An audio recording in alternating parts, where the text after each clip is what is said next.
we're conflating several things. Like I want to make sure, this is why I've stated this really clearly in the beginning.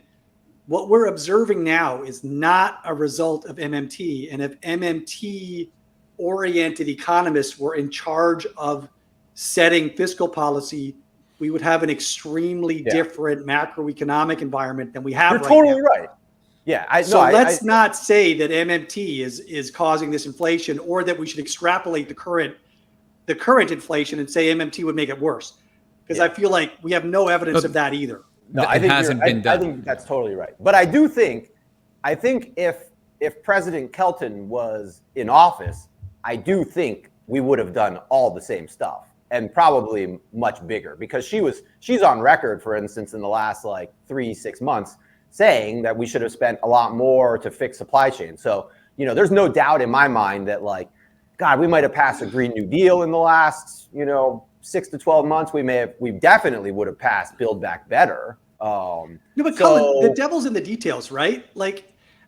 Just fire hosing money into the economy by creating deposits in individual bank accounts is different than saying we're gonna create a Build Back Better policy. We are going to target the training of teachers and the refurbishment and development of a brand new school system or a brand new education system. We're going to create an institution that is going to re-envision education for the 21st century in light of current technology, and we're going to bring people from the technology sector in here, and we're going to find efficiencies in the education system. We're going to create a nursing reserves, so that we're going to have the reserves. We're going to have the medical reserves, or we're going to have an adjunct to the reserves that's going to train up nurse practitioners and nursing staff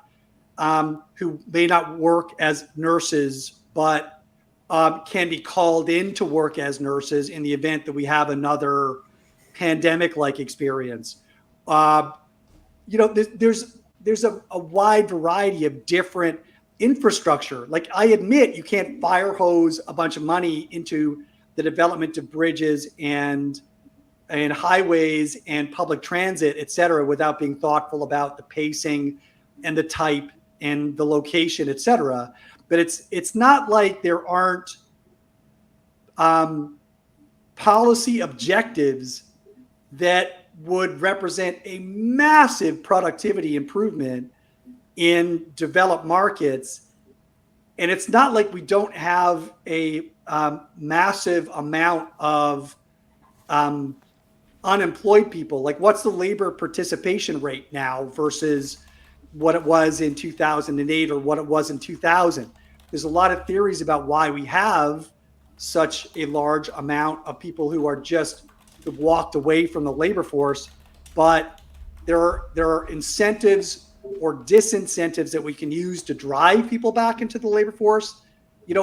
Warren Mosler, I just listened to him talk about an initiative to completely eliminate income taxes because it represents literally 15% of the economy. So 15% of productivity workers go towards doing people's taxes or, corporate taxes or whatever. And it's a pure drain on the economy. You could take 15% of workers, redeploy them as nurses and doctors and these are make work projects. You need those employees in the IRS. You need those employees. This is a wonderful, make work project.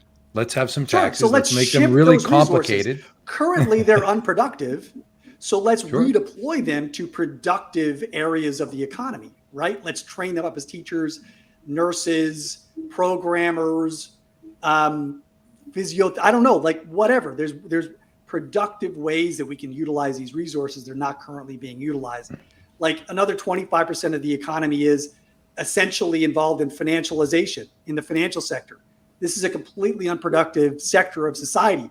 Let's retrain them or redeploy them in productive areas. Adam, what are you saying about all of us? Are you saying that 100%? We're all worthless leeches? Food and shelter. To go work. in a proteomics company on machine learning or something. Speak for yourself, sir.